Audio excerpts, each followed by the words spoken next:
paglilingkuran, kahit saan dalhin. Ikaw ay lagi kung susundin, anuman ang suliranin. Lahat ay aking kakayanin, pagkat ikaw ay kapiling. Subukin man ng panahon,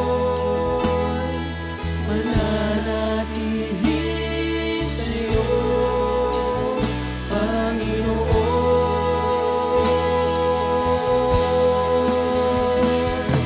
Walang alinlangang maglilingkod, walang pangambang sa'yo ay susunod. Hindi susuko at hindi hinto, patuloy lamang sa iyo, Panginoon.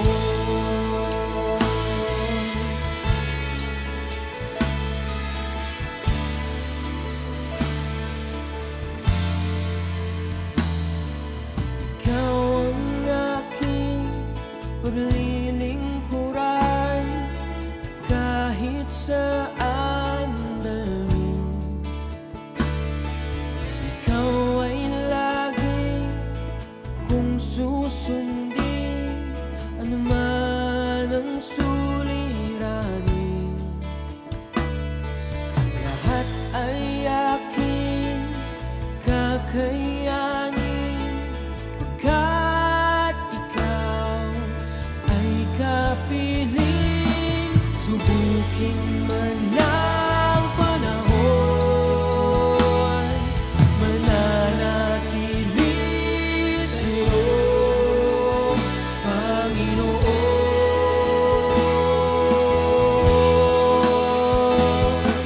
Walang alinlangang maglilingkod, walang pangambang sa'yo ay susunod.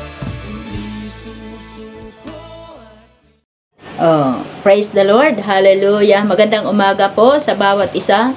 Narito po tayo sa programa Tinig ng Pag-asa sa atin pong morning devotion. Ako po ay si Pastora Vicky de los Reyes. So, sa oras nito po, tayo po ay muli na pag-ububulay-bulayan po ang salita ho ng ating Panginoon, na kunasan ito po ay magbibigay po ng inspiration sa ating buhay, lalo tigit sa ating pong buhay espiritual. Ang sabi po dito sa Mark chapter 1 verse 35, hallelujah. Very early in the morning, while it was still dark, Jesus got up, left the house, and went off to a solitary place where he prayed. No? So, madaling araw pa lamang po ay, sabi dito, bumangon na si Jesus, no? At nagtungo sa isang ilang na puok at nananalangin. So, ang ibig sabihin po ng solitary place, ito, ang sabi dito, absolutely, sabi exclusively alone for God. No? Para lang sa ating Panginoon. Sabi dito, only by being alone with God in prayer. Ano ho, pag sinabing solitary place. So, God is speaking in us during our close time with Him. So, tayo po bilang ng mga anak ko ng Diyos, bilang mga lingkod ho ng ating Panginoon, ito po yung kailangan po natin, no, sa araw-araw ng ating buhay. Ito po yung isang paraan, no, para lumago tayo spiritually. Nung bago po tayo na born again, di ba, yung katuruan, yung 5 steps of Christian growth. At number 1 po dito is prayer. So, ito po dapat to magiging example po natin si Jesus, ano, na siya po yung prayerful, siya po yung mapanalanginin, no? At ito po ay dapat po nating gawin bilang mga lingkod ng ating Panginoon para makapagpatuloy po tayo sa araw-araw nating buhay at patuloy nating lumago at wag ho tayong madisibo ng kaaway. Sa panahon ngayon, kailangan ng bawat isa na ang pananalangin, dahil ang panalangin po ay isang mabisang sandata po against the works and plans of the enemy.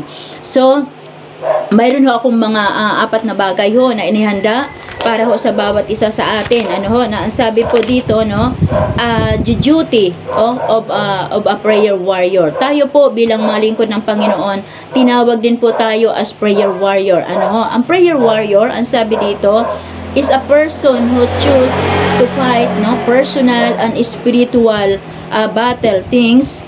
Ano, sabi dito po ay nakikipag-battle po tayo. Hindi lamang po ang isang prayer warrior ay isang humingi-hingi ng hingi lamang po. Pero ang spiritual warrior po, no, talaga nakikipag-battle po tayo against the enemy. Alam naman po natin na sa umaga pa lamang po, paglabas pa ho natin, nandyan ho nakaabang ang kaaway. Pero salamat po sa Diyos dahil God has given us the power, ano, given us the strength, ano, nun sa pananalangin pa lamang, na umaga pa lamang na nanalangin tayo, nandun na po yung covering ng ating Panginoon.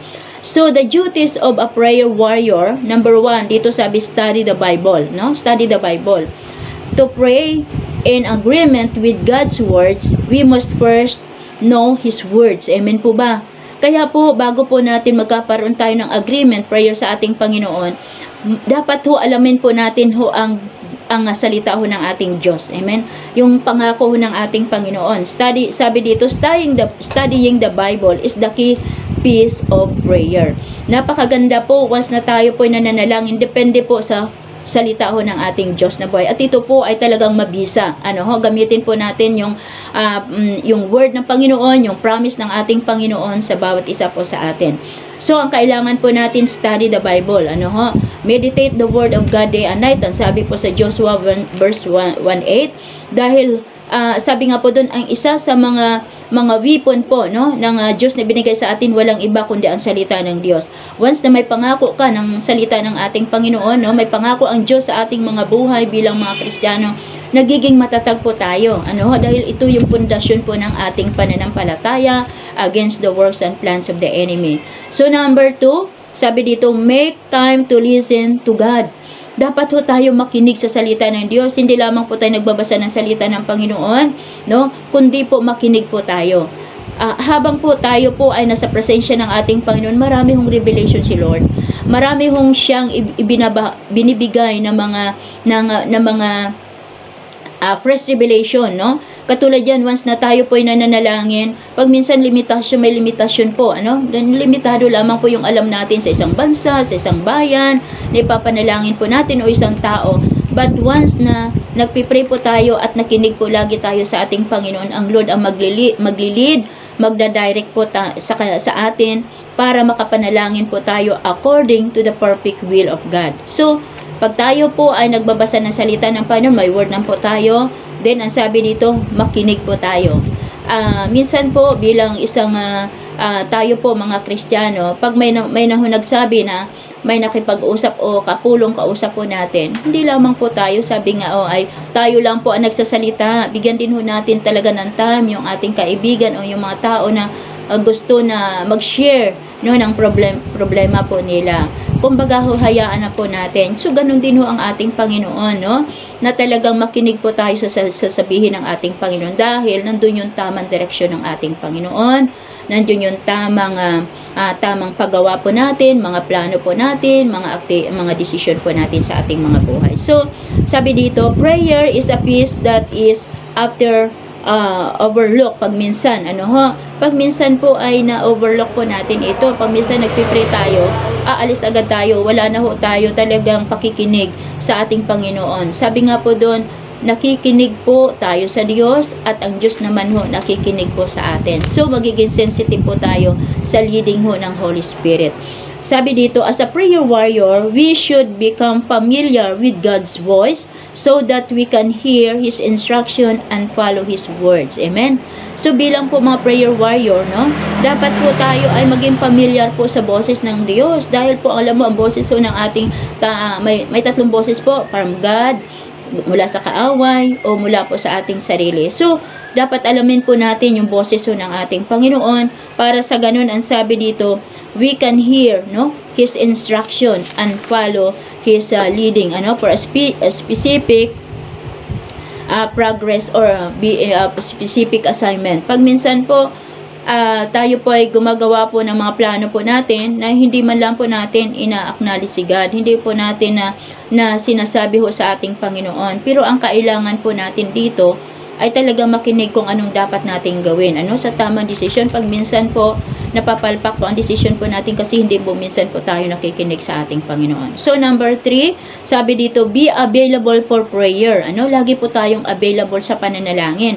Once na ang Panginoon ay naglilid sa atin na panalangin mo ang bansang ito, ipanalangin mo si ganito, dapat ho, mayroon ho tayong time. Lalo tigit po, mayroon ho nagme-message sa atin, may nagte-text po sa atin, na ipagpire. Huwag mo natin isang bahala. O di ay, mamaya na laang, bago ako matulog, ipagpipray ko. No. Once na may sinabi ang Diyos sa iyo, agad ho, mag-pray ho tayo. Agad po, itaas po natin sa ating Panginoon. Kasi po, ang leading ho ng Holy Spirit ay, nandun po yung perfect. Perfect time ho ng Panginoon yun na may pagpray mo isang tao.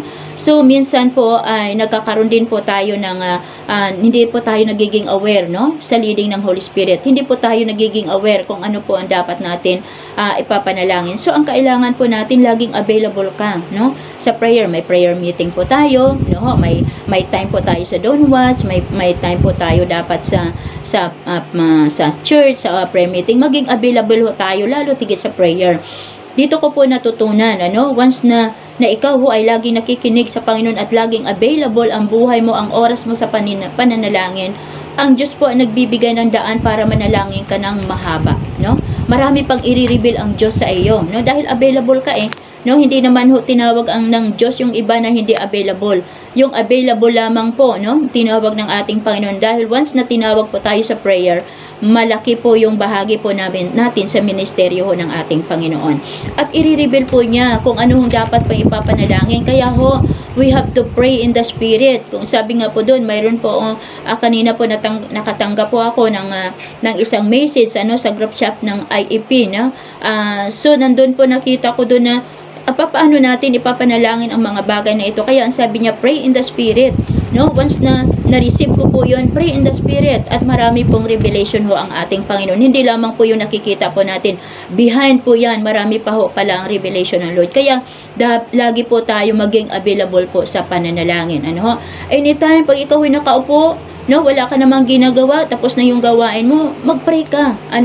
Dahil marami kang magagawa po na hindi nagagawa ng iba. Ikaw po'y tinawag ng Panginoon as prayer warrior, as intercessor ng ating Panginoon. Be sensitive to the leading of the Holy Spirit. So, ano pa ang sabi dito? Acknowledge who real enemy is. Kung sino po yung tunay po nating kalaban. Minsan po, kaya po sabi dito, ang prayer warrior, ma-recognize po niya, sabi dito, ang spiritual battle po natin, hindi dahil sabi nga po doon, hindi po nating kalaban ang atin pong tao, yung carnal. Ngunit ang kalaban po natin ay mga tao, mga spiritual wickedness in high places, mga may authority, may kapangyarihan sila. Ngunit sabi nga po doon, ang sabi dito sa Efeso 6:12, for we are not wrestle against flesh and blood. Kaya ang kailangan po natin talaga ay isuot lagi natin yung baluti ho na binigay ng Diyos sa atin, the armor of God. Kaya ano po yun? Kaya alam po natin na sa paglabas ho natin, mayroon ho tayong kalaban. Ito po yung COVID-19 na ito. Hindi po natin kalaban ang gobyerno. Amen po ba? Hindi po natin kalaban yung atin pong mga kasama sa bahay na may mga COVID. Ang kalaban po natin walang iba kundi ang diablo. Amen? Na nagbibigay ng sakit at karamdaman. Kinokontrol niya po ang bansa, kinokontrol niya po ang mga nasa pamahalaan, ang namumuno po sa ating bansa. Kaya bisutiit na lagi po natin ipagpipray din ang ating government officials, ang mga leaders po natin, para sa ganun po maipatupad nila ng maayos na mahusay ang mga batas na ayon sa kalooban ng ating Panginoon. So, ano po yung atin pong dapat gawin? Unang-una po, isuot po natin yung baluti. Ano yung mga baluti ng ating Panginoon? Dahil tayo alam po natin na tayo po ay may kalaban. So, sabi dito, the helmet of salvation. Amen? The helmet of salvation. The breastplate of righteousness. The belt of truth. The spirit of the spirit of God, the word of God, ang salita ng ating Panginoon, and then the shoes, readiness to preach the word of God. So, ito po, no, once na isinuot po natin ito, kahit ho saan man tayo naroon, tayo ay protected ho ng ating Panginoon dahil daladala po natin at suot po natin yung armor of God. So, bilang ho mga Kristiyano, mga anak po ng Diyos, dapat ho alamin po natin, basahin po natin yung Efeso 6 verse 12. Amen po ba? So, ang kailangan po natin dito, no, sabi nga po doon ay, hallelujah, do, ang sabi po dito, magkaroon po tayo talaga ng tunay at tamang relasyon sa ating Panginoon, para sa ganun, ililid po tayo ng ating Diyos na buhay. Amen po ba? We have to recognize, no, i-recognize po natin na we have the enemy, sabi sa Efeso 6:10-11, ano, basahin po natin, no, sabi dito, be familiarized with the armor of God, yung sinabi ko na po kanina, no, sa Efeso 6 verse 12, ano, at saka sabi dito, be on guard, no? Lagi tayo magbantay, ano? Sabi dito, watch and pray, no? That you will not be tempted, ano? Nandun temptation. Sabi dito sa Mark 14 verse 38. Sabi nga po doon, once na tayo ay nagpipray, no? Sabi nga po doon, malayo po tayo sa temptation kasi po nandun lagi yung paglilid ng Diyos sa ating mga buhay. So sabi dito, be fully engaged, no? Sabi dito, equip, stand firm and believe that you will be sabi dito, victorious over the enemy. So lagi po tayo, magkakaroon po tayo ng pananampalataya na mag-trust po tayo kay God na kung nasaan tayo po ay victorious. Amen po ba? Dahil ang atin pong kalaban, sabi nga dito sa John 10:10, na parito yung ating kalaban, ang ating kaaway si Satanas para magnakaw, manira at magpatay. Ngunit ang ating Panginoon ay naparito para magbigay ng buhay, ganap at kasiyasiya. Kaya ho, marami ho mga Christian ngayon, even mga pastor, ano ho, na nanghihina sa pananampalataya, nawawala na ho sa ministry, sa church. Bakit po? Bumabase lang po ang kanilang pananampalataya sa makikita nila, sa mga naririnig po nila. But once na you have stand firm and believe the word of God, the promise of God, sabi, nakapokus ka lang sa ating Panginoon, hindi po tayo madadown, hindi po tayo manghihina. Pagkus Lord, makikita natin na ang Diyos pa rin ang humahawak sa ating mga buhay. So, ang kailangan po natin, dahil alam po natin, ang enemy po is powerless. Amen? Limitless, no? Wala po siyang kapangyarihan. Ang kanyang kapangyarihan ay nandun lamang ay limitado. But God is a powerful God. He is a miracle working God. Kaya magtiwala po tayo sa ating Panginoon. So, ang sunod po, worship through hardship. Amen? Sabi dito, worship keep us humble, no? Confessing what we believe and battling in strength, in the strength of the Lord, ano? So, sabi nga po doon, we have to worship the Lord. Once na tayo po ay nasa presensya ng Lord, wala tayong ibang gagawin kundi we have to pray, no? We have to worship God in spirit and in truth. Ang pag-worship sa ating Panginoon, hindi lamang yung sa labi, kundi kasama po natin yung buong katawan, yung strength, no? With love sa ating Panginoon at sa ating mga puso.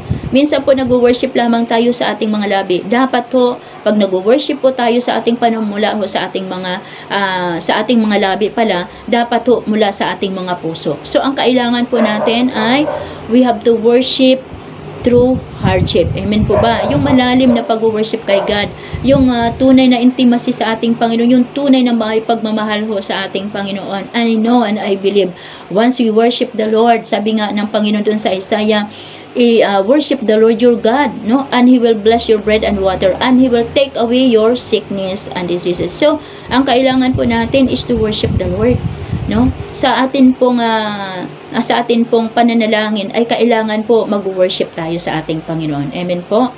So, sabi dito,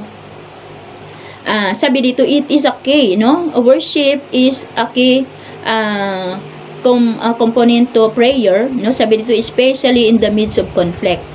Tayo po ba ay once na may dumating ho na mga pagsubok sa atin, anong ginagawa ho natin? Nagmumukmuk ho tayo sa isang tabi, umiiyak. Okay lang po umiiyak po tayo para tayo tulungan ng ating Panginoon. Pero hindi ho yun sa lahat ng oras tayo po'y nagmumukmuk, umiiyak po sa problema natin. Napakalaki ng Diyos. Tumayo po tayo, sabi ng Panginoon, at tayo ay magpuri. Purihin natin ang Diyos. At sabi ko nga, ang kaaway po'y lalayo yan, tatakbo po yan. Dahil once we worship the Lord, bumababa ang presensya ng ating Panginoon. Amen po. Kaya ho, in the midst, no, of conflict, in the midst of trials and suffering, we have to worship the Lord. kasama po yan, no? Kaya nga, sabi nga po doon, nung si Jesus, no, nasa ilang, anong ginagawa niya? Nag-worship sa kay Lord. No, ina-acknowledge niya na kung wala ang Diyos, wala po siya magagawa. So, ganun din po sa ating mga buhay. Once we acknowledge the presence of God, once we acknowledge that that apart from God, we can do nothing, ang Diyos po ang kikilos sa ating mga buhay. Amen po? Dahil po, sabi nga, once na we worship the Lord, ang sabi po doon, nag-humble po tayo sa ating Panginoon at nakikita po natin yung ating kahinaan. So, once na tayo po nag-humble sa Lord, sabi nga doon, ang Diyos po ay magti-take over po sa atin at aalisin po niya yung weaknesses po natin. At wala tayong magagawa kundi sasambahin, purihin, mahalin at sundin po ang ating Panginoong Yesus. So, sabi po dito, we have to use our authority, no? We have to use the authority, no? Sabi po dito, we have to rebuke kung ano man po yung mga bagay na nakikita po natin sa kapaligiran habang tayo nag-worship, we have to rebuke it. Amen? No? Alam mo, marami po mga hindrances as we pray to the Lord, no? Maraming mga bagay na hindrances, no? Para hindi tayo makakapagpatuloy sa pagpupuri sa ating Panginoon, makakapagpanalangin, makapagbasa ng salita ng ating Panginoon. Kaya po si Jesus po, no, madaling araw pa lamang, siya po ay talagang umaalis na po siya, no? Kumbaga lumalayo na po siya doon sa, pumupunta na po siya sa isang lugar na kung nasaan ang Diyos lamang po at siya po ang nakakaalam, no, ng sinasabi ni Jesus. So ganun din po tayo. Napakasarap po na magpuri, napakasarap po na manalangin madaling araw pa lamang, minsan nga po tinuturuan ho tayo ng Panginoon 1 to 3 o'clock, manalangin na po tayo. Why? Dahil alam ko na nandun, sabi nga po doon 1 to 3 o'clock, nandun gumagawa ang kaaway. Minsan, bakit? Naiisip po natin, madaling araw, no? Madaling araw, mayroong namamatay, mayroong na aksidente, mayroong nasusunugan. Kasi dyan po kumikilos ang kaaway, no? So, bilang mga anak ng Panginoon, may tinawag po ang Diyos para magbantay, manalangin po, no? Hindi lamang po sa pamilya po natin, no? Tayo matuto manalangin, kundi po sa iba din po, no? Bilang mga prayer warrior, bilang mga intercessor, tinawag po tayo to pray, to intercede, to stand in the gap for others. Amen po. Sa ating pamilya, sa ating kapitbahay, sa ating mga relatives na hindi pa nakilala sa Lord, ang ating komunidad, ang ating city, at ang ating pong bansang Pilipinas. So, napakabuti po, no? Ang Diyos, dahil once na tayo po, in-extend po natin yung ating pong territory, in-extend po natin yung ating tent, no? Sabi nga po doon yung ating comfort zone, umalis po tayo sa ating, kumbaga sabi nga, dito lang tayo manalalan sa pamilya po natin. No, sabi nga doon, in-extend na po ng Diyos, no, yung kahabaan ng ating prayer, yung kaalaman natin sa pananalangin, at marami po mga bagay na i-reveal pa ng ating Panginoon. Kaya po, ako po ay nagpapasalamat sa ating Panginoon dahil tinawag po niya ako sa prayer. Sabi ko nga, kahit po ilang oras po, basta ho, nandun talaga yung leading ng ating Panginoon, tuloy-tuloy po yun ating pananalangin. Kasi po, kung yun na may kasanayan na po natin, marami pong revelation si Lord. At sabi ko nga, hindi ko nga po akalain na nagiging kasama po ako sa global prayer, at nangyari nga po nung isang, siguro nung December, kasama po ako na kung nasaan, ay ilan lamang po kami yung pinagpipray po namin, no? At yung Philippines po, kasi po yung Philippines po ang nakaatas na ipapanalangin po yung mga prayer items, at yung iba naman po, no, sa oras na yon ay iba naman pong bansa. So nakita ko po dito na ini-extend ni Lord yung ating karunungan at kaalaman para patuloy natin ipanalalo, tigit po ipanalangin po natin yung bansang Israel. Kasi po ang sabi nga po doon, dapat po natin padiran, dapat po natin proteksyonan through our prayers po ang bansang Israel. Kasi po once we pray, sa ating bansang sa bansa ng Israel, God will bless us. God will bless our family. Hindi lamang yun family, kundi yung atin pong country. Amen po ba? Kaya matuto po tayo manalangin. Kaya nagiging matatag po tayo, no? Nagigilang taon na po tayo sa ministry, nandito pa rin po tayo, no? Hindi na allow ng Lord na mawala po tayo sa ministry. Why? Kasi po lagi tayong nanalangin, lagi tayong humihingi ng strength na galing sa Lord, ng wisdom na galing sa ating Panginoon. So once na tayo nagpipray, sabi nga po doon, lalakihan pa ng Diyos ang ating ministry. Amen po. Lalakihan pa ng Panginoon yung ginagalawan po natin na komunidad na kung nasaan ipinagkatiwala ng ating Panginoon. Hindi lamang po tayo, no? Sabi nga po doon sa church natin. Kumbaga yun lang nakikita natin, Amen? Yung pangailangan ng church, pangailangan ng pamilya po natin. Pero once we pray in the Spirit, once we pray talaga deeper sa ating Panginoon, marami siyang ipinapakita sa atin para po manalangin. So, praise the Lord. Tayo po ay hindi lamang po mag-pray, mag-worship kay God, kundi we have to rebuke, no? We have to rebuke. Gamitin po natin yung Matthew 18:18, no? Na kung nasan anuman ang tatalian dito sa lupa, tatalian sa langit, anuman ang pakakulan dito sa lupa, pakawalan ng Diyos sa langit. So, ang kailangan po natin ay we have to use our authority, no? Na ibinigay ng ating Panginoon, yung binding and loosing. So, kung anuman ang gagawin natin dito sa lupa, gagawin ng Diyos sa langit. Kaya ho, mahalaga po, no, ang role natin bilang mga prayer warrior, bilang mga intercessor, lalo higit ang mga lingkod ho ng ating Panginoon. So, praise God. Sa oras na ito po ay muli po tayong lumapit po sa ating Panginoon. Tayo po ay manalangin. So, sino man po ang mayroon na mga kahilingan, sino man po may karamdaman, no? Sino man po ang mayroon pang mga kabigatan sa pamilya, sa magulang, sa kapatid, sa relative, sa kanyang mga business, sa kanyang trabaho, no? Sa kanyang personal na pangangailangan, tayo po ay lumapit po sa ating Panginoon. Dumulugo tayo dahil ang sabi nga, the prayer of the righteous man is powerful and effective. Amen po. Sa Jeremiah 33 verse 3, call unto thee and I will answer thee and I will show you great and mighty things that you do not know. Amen. So sabi ng Panginoon sa Jeremiah 29 verse 4, I know the plans I have for you, the plans to prosper and not to harm, to give future and hope. So papaano po tayo magkaroon ng good future? Magkaroon po tayo ng purpose ng ating Panginoon. We have to pray. Amen. We have to intercede. So praise the Lord. Tayo po ay lumapit sa ating Panginoon. Tayo po ay manalangin. Hallelujah, hallelujah, Lord. Maraming salamat po sa umagang ito, Diyos. Salamat po sa pagkakataon na kung nasaan binigyan mo kami, Panginoon o Diyos, o God ng privilege, o Lord God, ng opportunity, Panginoon, upang marinig ang iyong dakilang salita.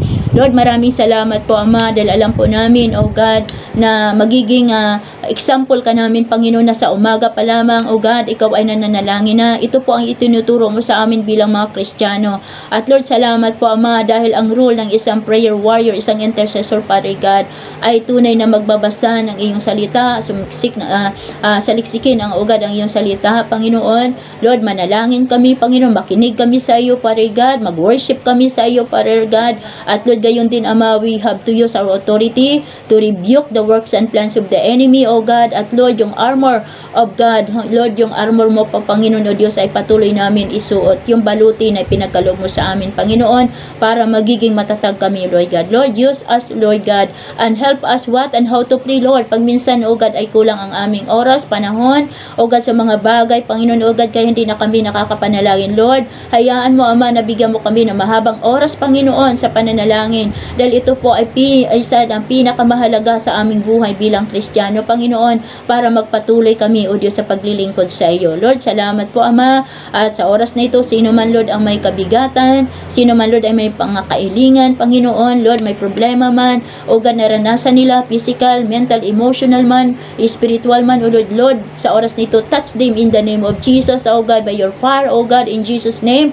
Lord, alisin mo lahat ng mga gawa ng kaaway sa buhay nila, Panginoon. Alisin mo, Panginoon o Diyos, O God, ang mga karamdaman, sakit, Lord, in Jesus' name, sa kanilang katawan, in Jesus' name, even sa pamilya nila, whatever curse, O God, na inilagay ng kaaway, Panginoon, Lord, we pray in Jesus' name, O God, ang blessing, O God, ay patuloy nilang maranasan. Lord, salamat po, Ama, dinideklara ko, Panginoon, O God, yung 2022, Lord, in Jesus' name, O God, ang supernatural, Panginoon, O God, provision, Panginoon, O Diyos, sa iyong mga anak na ito. At silyuhan mo, Panginoon, O Lord, O God, ang panalangin po namin, lalo tigit ang mga salitang narinig mo, na ito ikipamuhay po namin, gawin po namin, Panginoon, matuto kami manalangin, O Diyos, in Jesus' name. Salamat po, Ama. Hayaan mo, Parigad, na sa oras nito, halalabasyan, darabakanda, rabasyan, in Jesus' name, Lord. Salamat, lukuban mo na kapangyam ang bawat isa. At salamat po sa katagumpayan. Thank you, Lord, for the answered prayer. Thank you, Lord, for the miracle. Thank you, Lord, O God, sa mga kagalingan na naranasan po namin. At Lord, ang pagpapala mo. Hayaan mo ang pag-ibig ng Diyos, ang pagpapala ng Panginoong Yesus at pakipisan ng iyong Santong Espiritu ay maranasan namin hanggang sa muling pagbabalik mo, O God. We give you praise, glory, honor, and thanksgiving. In Jesus' name, this we pray. Amen and amen. Hallelujah. Walang pangambang sa'yo ay susunod, hindi susunod. susuko at hindi ko patuloy lamang sa iyo. Walang alinlangang maglilingkod, walang pangambang sa'yo ay susunod. Hindi susuko